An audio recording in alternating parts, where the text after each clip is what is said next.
आपकी जन अदालत न्यूज की खबर। भारतीय सेना के जवान इंडियन आर्मी के सूबेदार राम नरेश यादव का दमोह में सेवानिवृत्त होने पर अपने गांव लौटने पर दमोह नगर में किया गया ऐतिहासिक स्वागत। आप तस्वीरों में देख रहे हैं, ऐसा पहली बार हुआ है जब इंडियन आर्मी का स्वागत कुछ इस तरीके से नगर दमोह में हुआ, जहां पर नगर के समस्त गणमान्य नागरिकों ने फूल मालाओं के साथ जोरदार ऐतिहासिक स्वागत किया है। तस्वीरों आप देख रहे हैं जहां पर झंडा चौक पर नगर के समाज सेवियों ने ऐतिहासिक स्वागत किया है, तो वहीं मांडे रोड पर राव साहब गुर्जर द्वारा स्वागत किया गया। वहीं झंडा चौक पर दमोह थाना प्रभारी राजेश शर्मा ने गले लगाकर देश की सेवा करने के बाद अपनी जनता की सेवा करने के लिए उनको प्रेरित किया, उनको बधाई और शुभकामनाएं दी। इस मौके पर आप तस्वीरों देख रहे हैं मध्य प्रदेश मारपीट के पूर्व उपाध्यक्ष शिवनारायण दुबे बल्लू वकील, मंडल महामंत्री राव साहब गुर्जर, वरिष्ठ नेता अंजनी कुरचानिया, शिव कुमार गुरुस्वामी।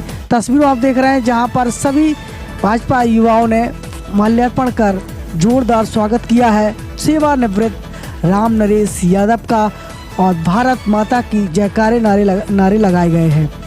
आप तस्वीरों में देख रहे हैं राम नरेश यादव की ये झलकियाँ सीधे दमोह नगर की आपको दिखा रहे हैं, जहां पर नगर के तमाम युवाओं ने, चाहे वो हिंदू हो, मुस्लिम हो, सिख हो, ईसाई हो, सभी धर्मों के लोगों ने, सर्व समाज के लोगों ने एक ऐतिहासिक स्वागत किया है राम नरेश सूबेदार राम नरेश यादव का। नगर के लोगों में बेहद खुशी का माहौल था जब राम नरेश यादव अपने गांव, अपने वतन लौटे।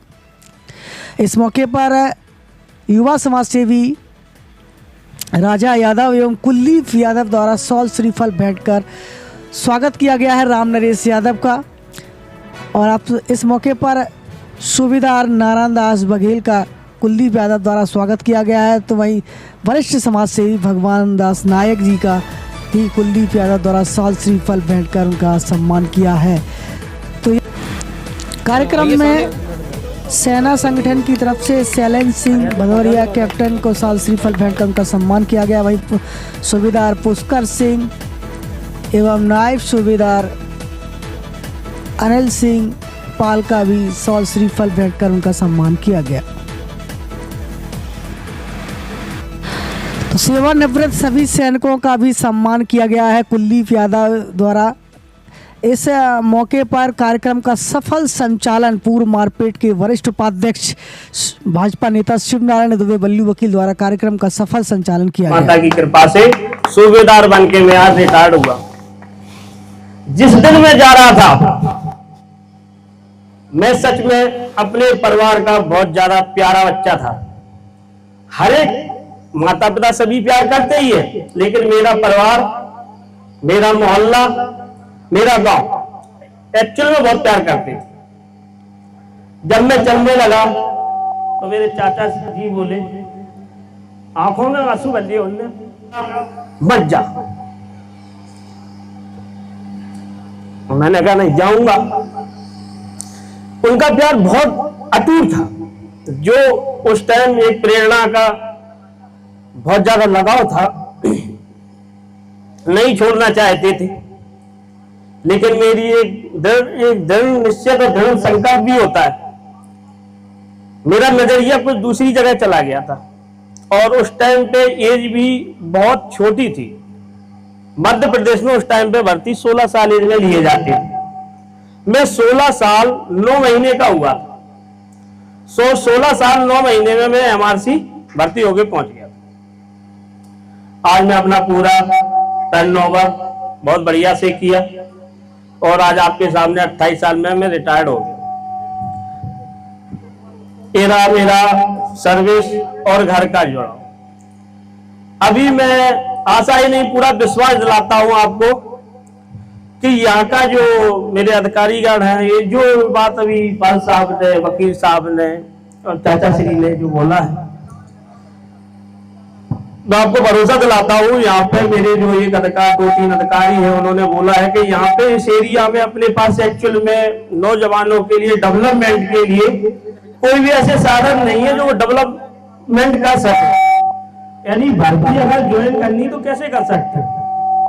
तो इस अचीवमेंट को चुन के हमारे अधिकारियों ने बोला है कि एक हब खोलेंगे यहाँ डिस्ट्रिक्ट बिल्ड दतिया और सपोज ये अपना झांसी इस एरिया तीनों को मिला के एक हब खोलना चाह रहा है, जो कि रिक्रूटमेंट का सेंटर होगा। उसमें कुछ एक अधिकारी कोचिंग वाले होंगे, कुछ एक फिजिकल ट्रेनिंग वाले होंगे, ऐसा प्लान चल रहा है। उन्होंने बोला है और मैं उसमें से भागीदार हूं, उनके सपोर्ट में मैं काम करने की कोशिश करूंगा। और आज बाहर रहे 28 साल नॉर्मल नहीं होते। प्यार था जो दमोह वासियों का प्यार था, जो हमारे भांजे साहब ने बोला था मेरे को नहीं मावालिया से नहीं उतरने देंगे, भैया कुलदीप जी ने बोला था नहीं भैया ऐसे नहीं, मैं अपने आप सेटिंग आउट करता हूं। मैंने कहा यार सेटिंग आउट तो करते हो, मेरे को ये थोड़ा हो रहा था कि हो सकता मिस्टेक ना कर बैठे कहीं, होता है, लेकिन विश्वास था।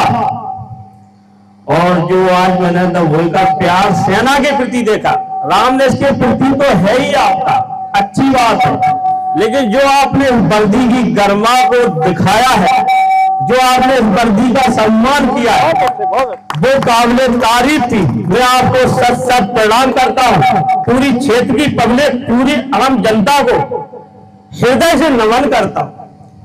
आज मेरे को ये नहीं लग रहा था कि मैं रिटायर्ड आया, आज मेरे हौसला आसमानों पे थे।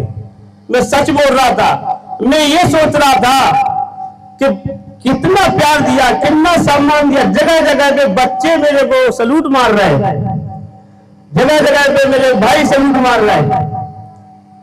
कोई ऊपर से फूल माला फेंक रहा है, कोई फूल पहना रहा है, कोई माला पहना रहा है। वाह, तगड़ा दृश्य था, अच्छा सम्मान है, अच्छा जुनून, जज्बा, जोश था आपके अंदर। जब बोलते रहे हौसला अगर मजबूत हो तो जुनून की जरूरत पड़ती है, जुनून की जब जरूरत पड़ती है जब जज्बा हो इंसान, तो जज्बा रखना बहुत जरूरी है, कभी कमजोर नहीं पड़ना।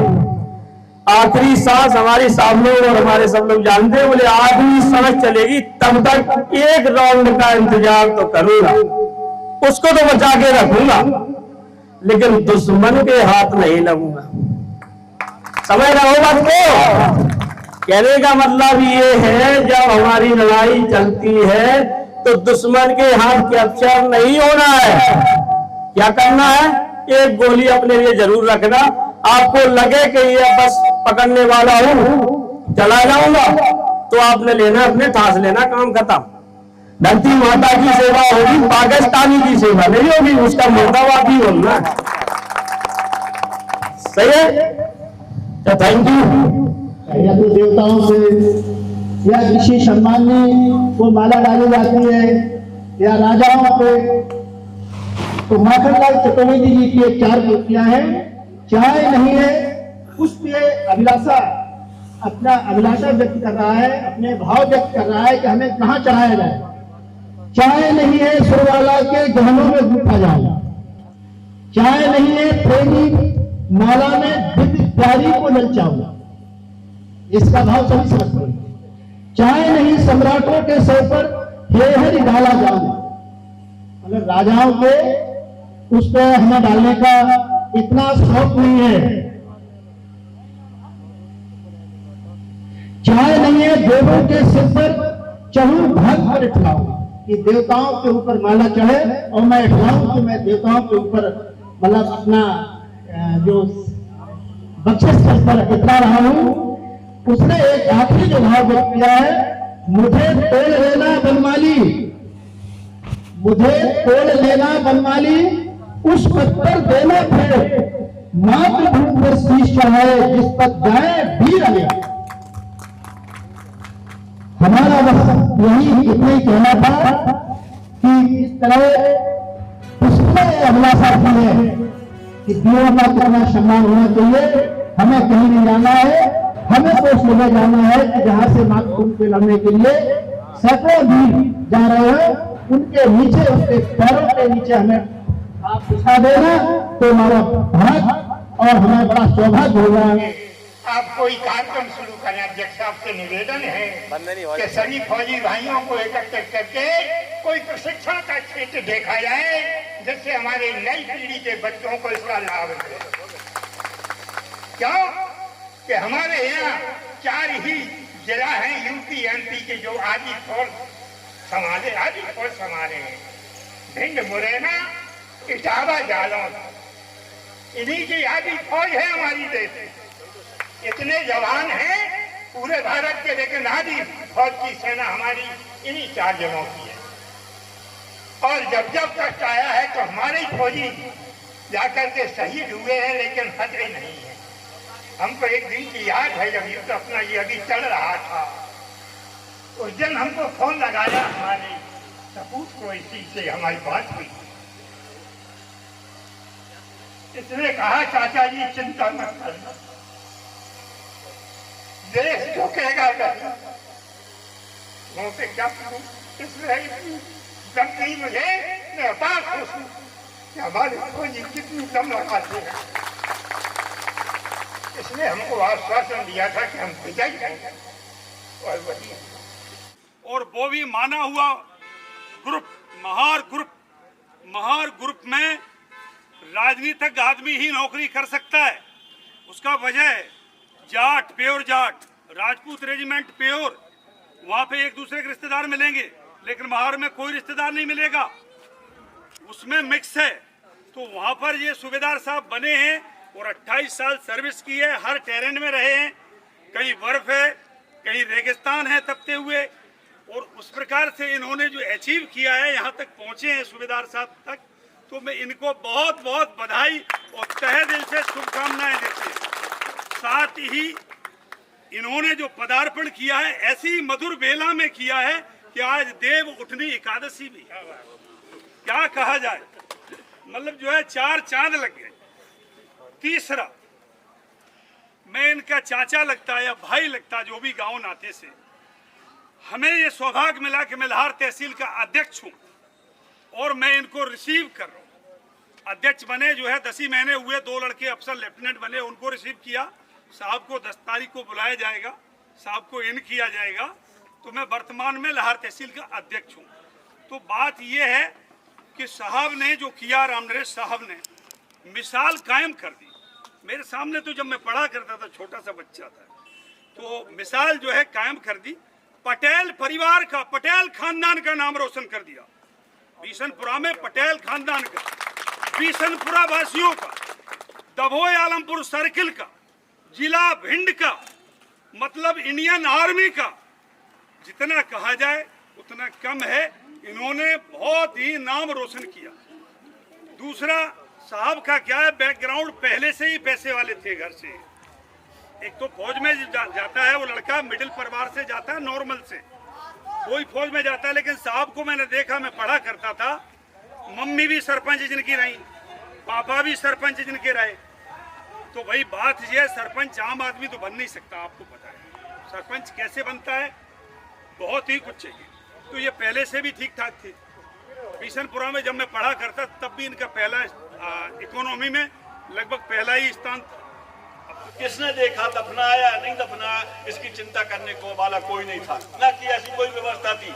लेकिन हम आदरणीय अटल बिहारी वाजपेयी जी को नमन करता हूँ, उन्होंने एक ऐसी व्यवस्था की कि भारतीय सैनिक किसी भी कोने में शहीद होता है, उसकी सम्मान पूर्वक उसकी डेथ बॉडी उसके गांव में पहुंचाई जाएगी, और सम्मान पूर्वक वहाँ का जो प्रशासन है उसका उत्तरदायित्व है कि उसको डेथ बॉडी को सम्मान पूर्वक अंतिम संस्कार करें। ये हमारे अटल बिहारी वाजपेयी ने बढ़ाया किया था कार्रवाई। उससे पहले नहीं था, उससे पहले कि यहाँ बिल्ला बनता हाथ में, उसमें एच लिखा होता मतलब हिंदू, एम लिखा होता मुस्लिम, तो उसी से पहचान होती है। अगर एच लिखा तो हमारा अंतिम संस्कार हो जाएगा। क्योंकि भारतीय सेना, हम यहाँ जातिवाद में बटे हुए हैं, भारतीय सेना में कोई जातिवाद ही नहीं होती है। भारतीय सेना में शेर और बकरी एक ही घाट पानी पीते हैं। हमारा सफाई कर्मचारी, हमारा तोप खाने का आदमी, हमारा लिखने वाला, हम सब बैठ के एक साथ खाना खाते, एक साथ खाना बनाते। हमारे यहाँ कोई छूआ छूत नहीं होती है। हम छूआ छूत को यहीं रख करके जाते हैं। ये तो आने के बाद हमको देखने के लिए फिर मिलता दोबारा, फलानी जाती है तुमको। ये फौज में नहीं है। अगर फौज में ऐसा होने लग जाए तो जातपाई बट जाएंगे और अलग अलग लड़ाई लड़ेंगे, सब हार जाएंगे। ये भी क्लियर, तो हम लोग जातपात बहुत जल्दी बढ़ते, लेकिन भारतीय सेना में ऐसा नहीं होता। एक बार इंदिरा गांधी ने बोला था कि यार संडे को मतलब इतवार को फौज क्या करती है, तो एक दिन का हो ना सके तो कांग्रेस की सरकार थी, बोला इंदिरा गांधी ने बोला संडे का वेतन काट दे जाए सभी फौजियों, संडे को कोई ट्रेनिंग नहीं करती, कोई परेड नहीं होता, इनका परेड नहीं होती। ठीक है, हमारे जनरल साहब बोले आप संडे को इनकी तनख्वाह काट दो, हमें अग्नि है। लेकिन अगर सैटरडे की शाम को लड़ाई लग गई तो हम मंडे को फौज लड़ने के लिए जाएंगे, हम संडे को लड़ने के लिए नहीं जाएंगे। एक दिन का गैप चाहिए। लेकिन पाकिस्तान के जनरल जिया उल हक ने बोला था कि अगर भारत की सेना एक दिन के लिए मौका दे दे, दूसरे दिन का नाश्ता दिल्ली में होगा, हम कहीं रुकने वाले नहीं, हम तो केवल भारतीय सेना को प्रणाम करते हैं। जनरल जिया उल हक पाकिस्तान का जो जनरल था, महान शक्तिशाली जनरल था, उसने एक बार अपने उद्बोधन में बोला था कि भारतीय सेना के जवानों जेश को हमें दे दो, भारतीय सेना के जवानों जेश को हमें मिल जाए, ऑफिसर के पाकिस्तान मिल जाए, विश्व में कोई ऐसी शक्ति नहीं जो हमें हरा दे।